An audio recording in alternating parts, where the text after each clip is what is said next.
Halo Rek, kembali lagi di channel Kopi Ganes bareng aku Dito sama Bapak.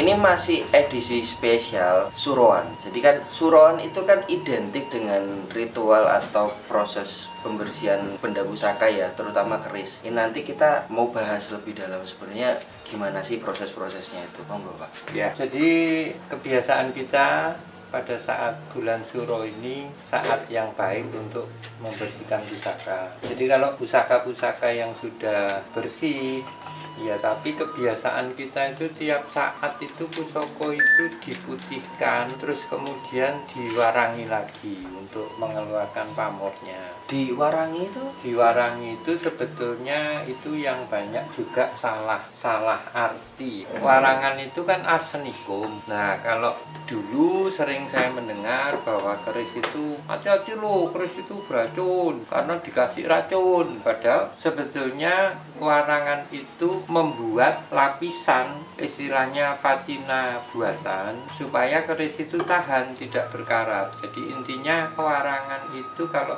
ininya etching ya, jadi mereaksikan antara arsenik logam besinya dengan arsenik itu, sehingga kalau dia besi baja itu menjadi hitam.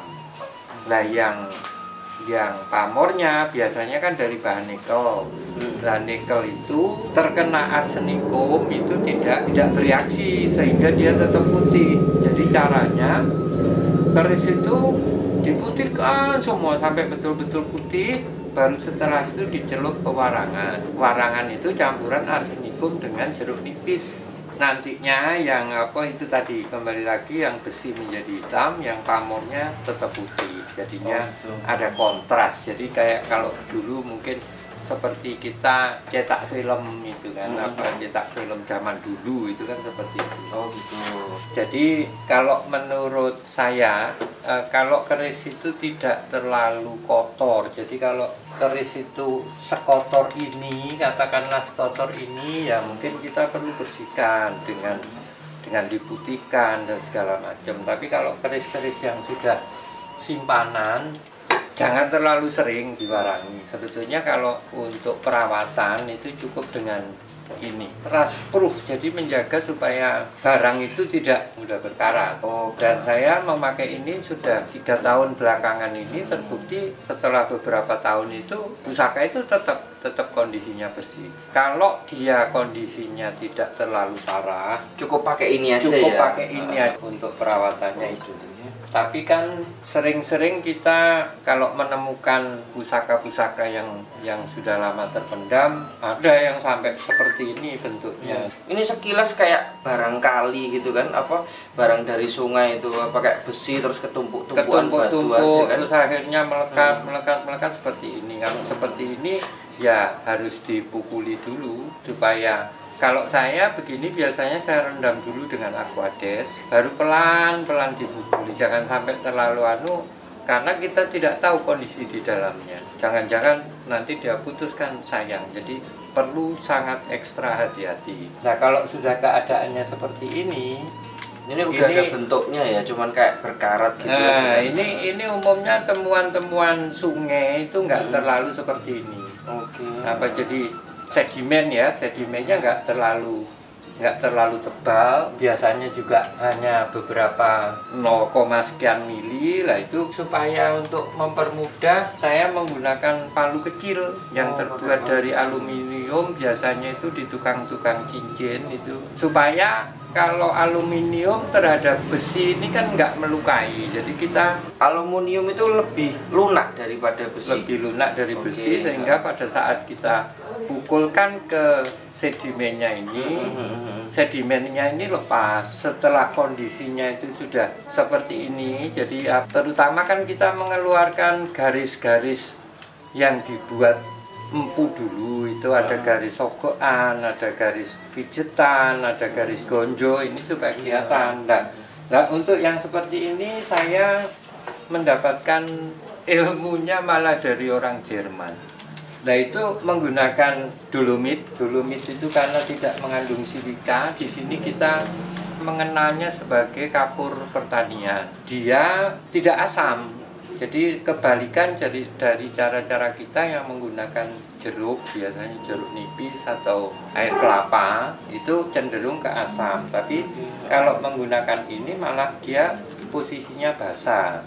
Nah, basah itu tidak merusak logam. Nah, ini kita sebetulnya dolomit itu kita fungsikan untuk amplas, tapi dia tidak sampai merusakkan apa yang kita kenal tadi. Sebetulnya benda-benda temuan itu sudah mempunyai patina yang dibuat oleh alam. Patina itu apa? Patina itu sebetulnya bahasanya itu karat besi, tetapi karena dia itu kondisinya sudah lama, itu akhirnya dia malah melapisi besi itu, sehingga malah ya sama prinsipnya. Patina itu sebetulnya sama dengan warangan itu adalah patina buatan. Tapi kalau yang patina alami ini sebetulnya sudah ya dibuat oleh alam.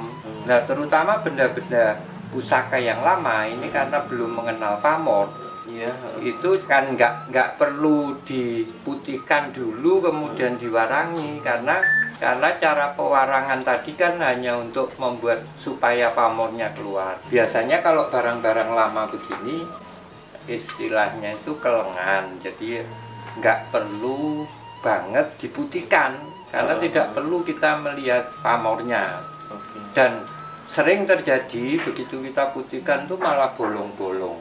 Oh, bolong. Jadi kroposnya ya? Jadi muncul, jadi kelihatan rusaknya, jadi sayang. Mendingan kita jaga supaya kondisinya utuh. Toh barang ini sudah terbukti utuh sekian lama terpendam. Jadi ya sudah, yang penting kita rawat lagi. Ya kalau itu campurannya tadi dolomit dan kemudian aquades, terus sama spiritus. Jadi pertama-tama kita ini sebetulnya harus mencari dolomit yang mesnya udah halus banget ya, kira-kira 1000 mes dan sebagainya.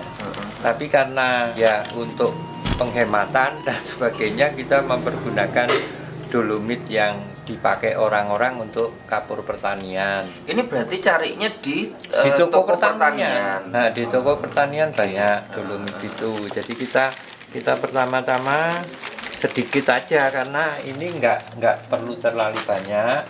Dan kemudian kita tambahkan aquades. Ya. Kita pergunakan aquades. Nah, setelah itu baru kita haluskan, tumbuk sampai halus. Kalau sudah halus seperti ini, baru kita tambahkan spiritus. Spiritus ini fungsinya untuk apa? Spiritus untuk dia supaya cepat kering. Oke. Supaya cepat kering, kita tambahkan spiritus.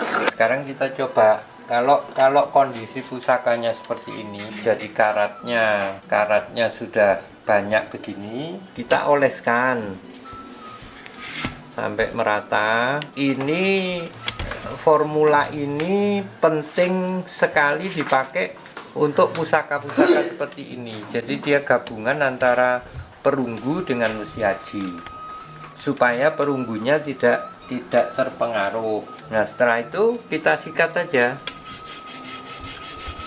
Nah, kelihatan bahwa ininya kan langsung bereaksi. Jadi karat itu langsung ikut di dalam campuran tadi antara dolomit, aquades dengan spiritus. Ini kita sikat terus sampai dia bisa mengalahkan karatnya. Nah, kita lihat sekarang karatnya itu merah. Ini karat yang sangat berbahaya, memang harus dibersihkan dengan tuntas. Warna karat itu hanya cuma warna karat itu ada macam-macam. Ada yang karat coklat kemerahan, itu biasanya ada di permukaan.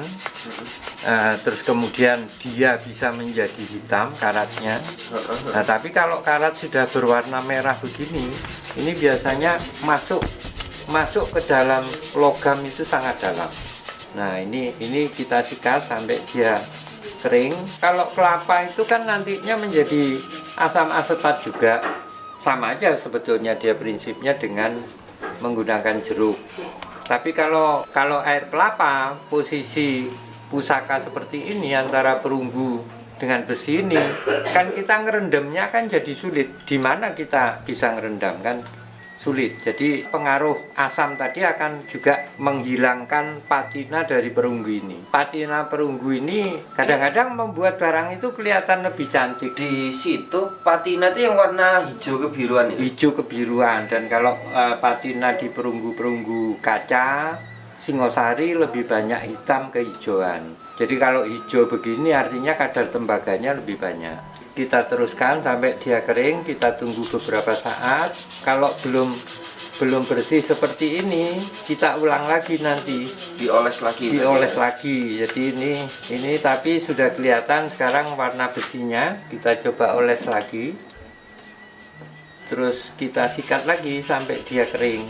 Nah, ini udah hampir bersih. Merahnya sudah mulai berkurang. Tadi kan penuh tertutup sama karat. Iya. Warna merah coklat. Nah, sekarang kan warna besinya sudah mulai kelihatan. Kondisinya sekarang sudah seperti ini. Patinanya sudah muncul. Hitam-hitam ini adalah patina. Tapi besi ajinya masih belum kelihatan. Tapi kan serat-serat besi aji ini sudah kelihatan. Jadi saya kira ini tinggal bagian-bagian kecil. Biasanya saya pakai ini porous remover ya. Kita aplikasikan, kita gosok-gosok sedikit. Ini supaya yang karat-karat merah itu terikut di sini, brush remover. Nah, setelah itu kita keringkan. Nah, kelihatan karatnya ya. Seperti ini. Simpel ya sebenarnya proses Sangat pembersihannya itu. simpel, aman, Nggak terlalu lama juga, nggak terlalu lama.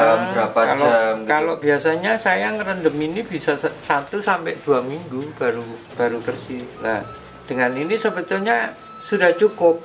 Pembersihan pusaka-pusaka lama itu cukup di sini karena ini udah kelihatan bahwa besinya ini mono, tidak ada ya. Kalau bahasa kita biasanya di sini tuh besi kelengan kalau pusaka-pusaka lama. Setelah ini nanti kering udah kelihatan besinya, jadi penampilannya sudah lebih bagus daripada yang ini. Ini ada bekas-bekas. Jadi kalau kondisi sudah ini sudah aman. Kita tinggal memberi pelapis lagi. Ini micro crystalline wax. Biasanya teman-teman yang suka mancing di pantai, di air asin itu peralatan pancingnya juga dilapisi ini supaya tidak mudah berkarat. Kita lapisi dengan itu. Jadi crystalline wax ini untuk ngelapisi ya, Untuk pelapis. coating Untuk supaya coating, dia tidak berkarat lagi, menahan oksidasinya. Setelah itu kita tunggu beberapa saat karena yang ini kebetulan dipakai oleh British Museum karena setelah dia kering dipegang nggak lengket. Kita tunggu beberapa saat, nanti kita sikat dengan biasanya sikat sepatu. Kondisinya sudah aman, tidak karat, sudah tidak aktif lagi. Apa ya, kayak bahan-bahannya sederhana gitu ya, nggak terlalu. Kecuali ini, kalau ini memang barang impor. Berarti yang mahal ini ya. Yang mahal itu bukan mahal juga karena dia pemakaiannya cuma sedikit sekali, penggunaannya tidak terlalu banyak. Nah, kelihatan penampilannya sekarang sudah jauh lebih bagus. Kalau kurang bersih, ulangi cara itu lagi. Biasanya saya memakai ini 3 sampai 4 kali, jadi betul-betul hitamnya patina itu bisa kelihatan merata. Jadi ini cara ini yang untuk pusaka-pusaka lama yang tidak memerlukan mengeluarkan pamor. Tapi kalau yang pusaka-pusaka pamor tadi, sebelum dia sangat tertutup oleh karat, seyogianya hanya dibersihkan dengan ini aja. Saya buktikan sangat bagus. Jadi pernah ada satu pusaka yang tidak saya buka dalam waktu 1 tahun. Ternyata kaget saya malah, loh kok jadi malah bagus banget gitu, jadi bersih banget gitu. Jadi kalau cara mewarangi secara tradisional zaman dulu itu hanya untuk pusaka-pusaka yang betul-betul udah berkarat cukup parah. Tapi kalau masih belum terlalu parah, cukup pakai brush remover. Tapi kalau untuk pusaka temuan, ini tadi formula ini sangat bermanfaat. Efektif ya. Yang barusan kita bersihkan hanya 2 kali. Yang di sini ini yang sudah saya bersihkan 3-4 kali. Jadi kondisinya sudah hampir, besinya itu udah hampir kelihatan. Jadi untuk pusaka-pusaka temuan, Ini kira-kira kok proses pembersihannya kira-kira sudah berapa persen? kalau ini ya sudah cukup, sudah maksimal, jangan diteruskan lagi, karena kalau diteruskan lagi besinya akan kelihatan dan kita harus mewarangi lagi kan. Kan jadi kerja 2 kali. Saya kira ini udah aman, artinya ini kalau dibiarkan aja bertahun-tahun udah aman dari oksidasi. Jadi hasil akhirnya yang sudah ini mungkin 3-4 kali pembersihan cara tadi itu saya kira sudah cukup bagus.